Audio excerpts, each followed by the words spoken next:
The new tax law has widened the gap between high tax states and those with no income tax. And now there are growing signs that high earners and companies may be heading for Florida along with their tax revenues. Robert Frank joins us now with this story. Hi, Robert. Melissa, this is a tale of two tax regimes. You got high tax New York with a sudden revenue shortfall and population declines, and low tax Florida, which is considering, get this, a tax cut after bigger than expected windfalls. Now, Florida expected to finish the fiscal year with $200 million in extra funds. Governor Ron DeSantis there even floating the idea of cutting property and sales taxes. Then you have New York, which has a $2.3 billion shortfall. Governor Andrew Cuomo responding with talk about a new pied-à-terre tax on secondary homes in New York, and of course, that would fix the budget. Now, the divergence may be fleeting. New York suffered a lot from last year's stock market fall in December.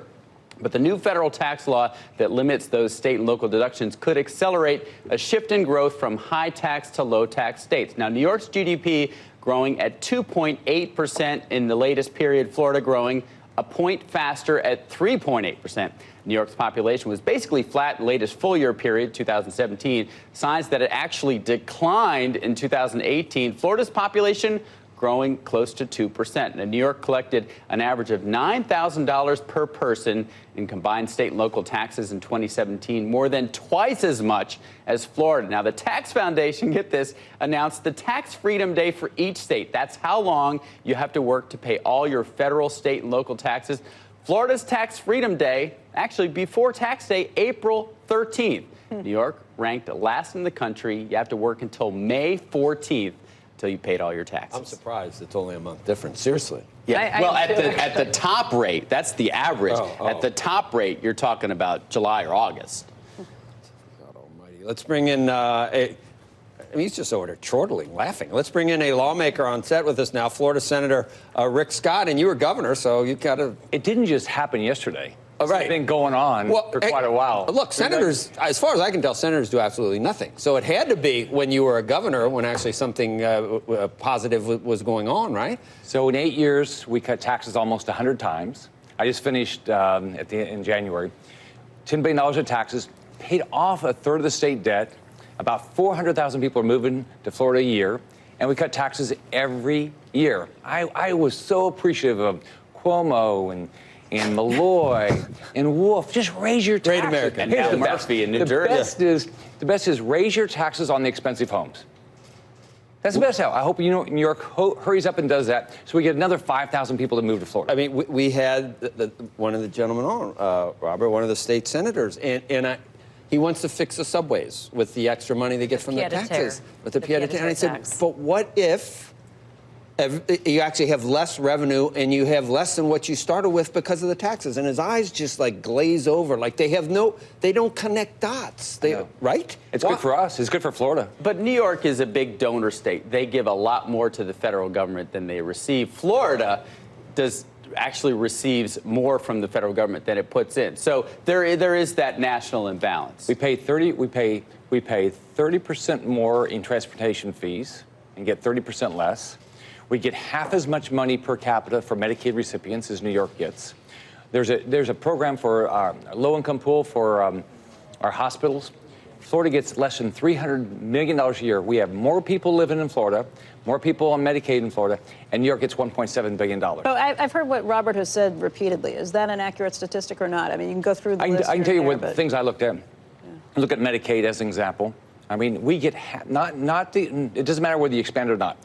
We get paid about half of what a New York gets per person for Medicaid. Half. And Puerto Rico, by the way, gets even less. But does Florida take more than it pays overall? I've never seen those numbers. I can tell you on transportation fees, we get paid less than what we way less than what we put up.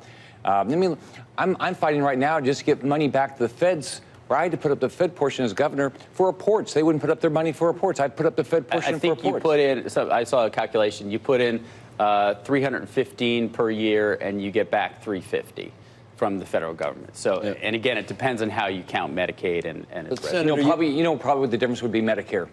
Right. That would probably be Medicare would probably be the You big just difference. described basically what I see as a test tube experiment for high taxes versus low taxes, and you just totally laid out what the results are. It seems very clear to me. Maybe there's extenuating circumstances. Why did Why did the governor, why did DeSantis almost lose? Why did you have such a competitive race? Why did Ted Cruz almost lose to basically the guy who's so far left? What I'm getting at is there is some type of move in certain sectors of our population towards ignoring exactly what you just said with the test tube experiment, ignoring Venezuela, and a move towards socialism. What is it going to take hold, and are we going to see some of these people eventually elected, and are we going to move that way as a country? I mean, look, Florida's a 50-50 state. You have to go sell it. I mean, socialism scares the living daylights out of me. I grew up in a very poor family. I got to live the dream of this country because I got to go build businesses and do all these things in business because you can do it in America. Look, we're watching in Venezuela right now. Look at these poor kids starving to death. So, but you've got to go sell your ideas. Free sounds really good. Free everything sounds good. Free health care for everybody. You just won't get any, all right? So I was with some doctors yesterday. They were talking about people coming to see them from other countries because they had free health care there. They just couldn't get in to see a doctor. Look, so it's hard. These races are hard. But what you did in Florida doesn't necessarily work everywhere else, because Kansas tried pretty much the same thing, massive tax cuts, massive deregulation. It was a total disaster. So, you know, it becomes a zero-sum game. If everyone is in the tax-cutting business, then eventually we're all down at zero. There's no revenues, no nothing. So it's not something that everybody can do. I appreciate that it's worked for Florida, but it's not really a national policy prescription.